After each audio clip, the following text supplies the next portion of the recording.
Hey friend, welcome to Tidy the Clutter podcast. I'm Mariah and I'm so glad you're here. This is your space for discovering real life ways to simplify both your home and digital world. Life moves fast, and between work, family, and everything else on your plate, finding time to get organized can really feel overwhelming. But here's the thing, it doesn't have to be. Each episode, we'll be exploring practical strategies and simple solutions that make organizing feel doable, even on your busiest days. Whether you're looking to create routines that stick, streamline your digital life, or bring more calm to your living spaces, you'll find actionable tips you can start using right away. So get comfy, grab your favorite drink, and let's dive in. Do you ever feel like your home is working against you instead of for you? Like no matter how many times you tidy up, the clutter creeps back and somehow you are the only one who seems to notice? Today we're going to be talking about how to set up family spaces that actually work so everyone, including the kiddos, can help keep things organized. You know, I was just thinking about this, a couple days ago during that mid-afternoon chaos in our living room. You know what I mean? That time of day when it just looks like a toy tornado has completely swept through the place. I was standing there looking at our living room and remembering how differently we used to approach organization compared to now. And I don't want to say it's a 180, but it's at least a 90-degree turn. If you've been with me for a while, you might remember back in episode 16, where we talked about the 2-activity rule for toys. And don't worry, if you missed it, I am going to plug that into the show notes for today. And you can find that link in the show notes at tidytheclutter.com/023.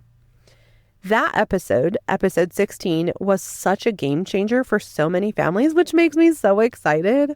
And today we're going to build on those ideas to transform your entire family living space. Let me share something that completely changed my perspective on family organization. For the longest time, I thought being organized meant having everything perfectly sorted. You know, those Pinterest-worthy spaces with dozens of perfectly labeled bins.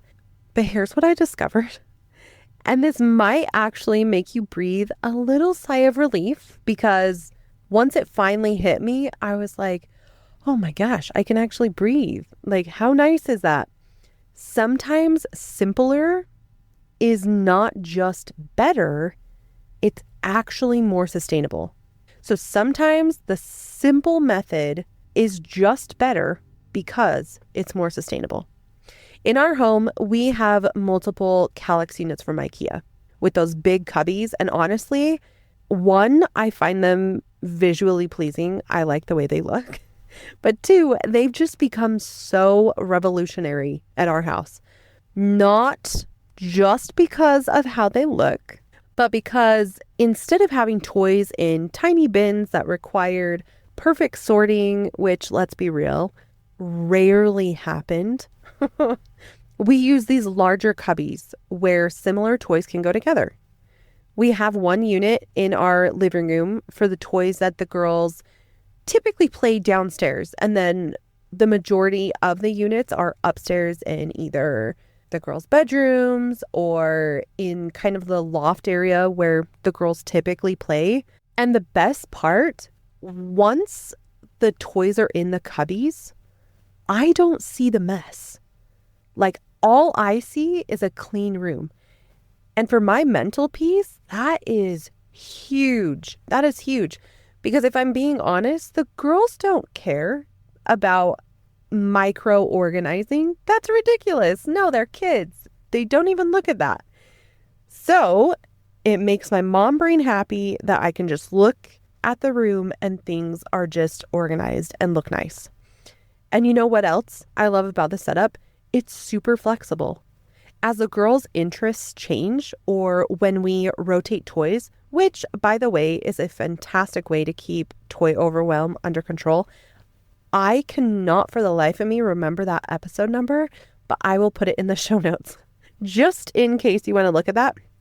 We can easily adapt how we use the cubbies. So there's no need to buy new organizing systems or completely reorganize everything. The system just kind of grows with us. And as I mentioned before, we have one of those Calyx shelving things from IKEA in the girls' rooms. So my oldest has her own, and she has her own little organizing system. And since we've lived in the house that we're at now, she has probably reorganized that at least twice. And it's just fun to see how she organizes it. Now let's talk about the real struggle. So getting the kids to actually put things away. My youngest especially needs multiple reminders about cleaning up. I don't know if it's just her age or if she's just much more stubborn than my oldest ever was, but she needs some reminders here and there. And sometimes I might have to use if you don't clean it up, the dogs might eat those little toys. I might have to pull that card out of my pocket, which, by the way, isn't entirely a bluff. Our dogs are well behaved, but why risk it, right? So remember back in episode 16, again, you can find it at the show notes. So tidytheclutter.com/023. When we introduced the 2-activity rule, this has just been such a lifesaver that I had to share it again today. The concept is super simple. My girls have 2 activities out at a time. So maybe they're playing kitchen and they also incorporate Barbies. But then, let's play Legos. Then it is time to clean up at least one of the activities. Yes, they might grumble, and trust me, they do. Mine definitely grumble. But the more we've stuck with this 2-activity rule, the easier it's become. And let me share a real example of how this plays kind of out in our home. Yesterday, the girls were playing with their kitchen set and had all the play food out, which is great. Like, how are you going to play kitchen if you don't have the food out? Then they wanted to add Barbies to their play. Totally fine. Okay, that works too.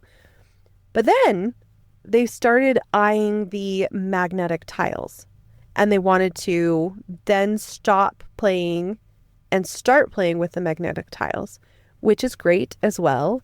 And initially there was some resistance, which I feel like there always is, or typically there is. But here's the beautiful thing. Once they weren't overwhelmed with cleaning up the entire day's worth of toys, they actually did it so quick. I'm talking like 5-10 minutes. They were done. They decided to put all the kitchen stuff away, but keep the Barbies out so the Barbies could then enjoy the castle that they were building with the magnetic tiles, which is perfect. Like, it worked great. This approach has completely transformed our cleanup battles. Instead of facing a mountain of mixed up toys at the end of the day, we're dealing with manageable chunks throughout the day. And yes, there are times where all of a sudden it feels like there's 20 activities out because mom was busy doing laundry or whatever else I was doing. And so that makes it a little more chaotic to clean up. But for the majority of the time, breaking it out into these chunks has really been helpful. And isn't that what we all need as busy moms? Systems that prevent overwhelm rather than just dealing with it after it happens. You finally get the living room looking decent, but then 5 minutes later, the toys are literally everywhere. The couch is covered in socks because apparently kids hate socks. And somebody's left a half-eaten snack on the coffee table. Does that sound familiar to anybody? Let's just quickly talk about how to create these family spaces that stay organized without you being the only one doing the work. One thing that's made a huge difference in our house is making cleanup more fun. So we always have some type of music playing during cleanup time. And my youngest actually insists on the cleanup song, which honestly, if it gets the job done, I'm all for it. It's these little things that turn organization from a chore into just part of our routine. It just becomes like, oh, it's normal. And here's a practical tip that might help you too. We've learned to be strategic about cleanup times. That mid-afternoon slump, that's actually become our reset time. And it might just work really well now because my girls are out of the nap stage, but that has become a great time to start like, okay, let's clean up. And then after quiet time, then we can do a different activity. That's worked really well for us right now. So finding that time in like the mid-morning or mid-afternoon where you can kind of like clean up and reset together and then do nap time or quiet time or what have you will be a big help. And when energy levels are dipping at our house and we do a quick cleanup, it seems like it naturally just transitions us into the next part of our day. And because we've been following the 2-activity rule, it's never been too overwhelming, which is super nice. For the little ones, like my youngest, we've learned to keep things super simple. The storage is at her height, and instead of complicated sorting systems, she can actually put similar toys together in those big cubbies. And then for older kids, like my oldest, I give her more room and more of a say on how she wants her space to be organized because it's her space. And the older she gets, the more, if she is learning how to organize it now, most likely she'll be able to like take it with her. And I'm talking not just like organizing, but this girl will declutter things. So I'm like super impressed. Maybe it's because I'm like a nut when it comes to organizing and decluttering, but it just makes my mom heart proud. So for older kids, kind of giving them a say in how they want to organize their space in particular, it really makes such a difference because it's amazing how much more likely they are to maintain a system that they had helped create. And I mentioned that in episode 22. It makes just a really big difference. And can we not forget to talk about maintaining these systems? Because that's often where things fall apart. We set up these beautiful organizing systems, but then real life just hits the fan. Well, here's what I've kind of found that has worked a bit better. Building your systems around your real life. I mentioned this in several different episodes. The latest one was just episode 22. But building a system around how your life functions is going to be a game changer. So don't create a system and then rotate your life around that system because most likely it will work great for the first little while and then it will flop because it's just unnatural. Here's an example. If your kids just happen to dump their backpacks in the living room, don't fight it. I know. It's like horrid to say. Don't fight it. Just put some hooks on the wall that they can hang their backpacks up. Or put a basket there where they can just put their backpacks in. Or if they love to read on the couch and you're tired of constantly telling your kiddo, hey, pick up your books, put them back in your room or on the bookshelf or wherever, get a book basket and put it near the couch. Then ideally remind them a couple times, hey, put your book back in the book basket, and then maybe set up a routine that once a month you go through the book basket and put books that have already been read away and put new books in the book basket. It makes it easy and kind of natural that way. Honestly, the goal around simplifying your family space isn't to create this awesome showroom. It's more to create a space that truly works for your family. Sometimes that means letting go of what we think organization should look like and embracing what actually works for your family. Here's something I wish somebody had told me way sooner because I feel like it would have saved me from a lot of gray hairs. But if you think staying organized means doing more work, I've got super good news. You're wrong. Okay, that's so wrong. That is a wrong thing to think. The secret isn't cleaning up faster or buying more storage bins. It's about setting up your space in a way that makes organization easy and natural for everyone in your family. So think about it like when my girls know exactly where things go, like shoes in the basket by the doors or backpacks on the hooks. Keeping things organized just becomes so much easier because it becomes more natural for them. It's about creating systems that work with your family's natural tendencies and not against them. And you can find all of these tips and past episodes that I've mentioned inside today's show notes at tidytheclutter.com/023 in case you want to look at them. And I'm super excited for next week, my friends. I am like so excited. I don't know what it is about digital clutter, but I freaking love the topic. Like, I feel like I could talk about it forever.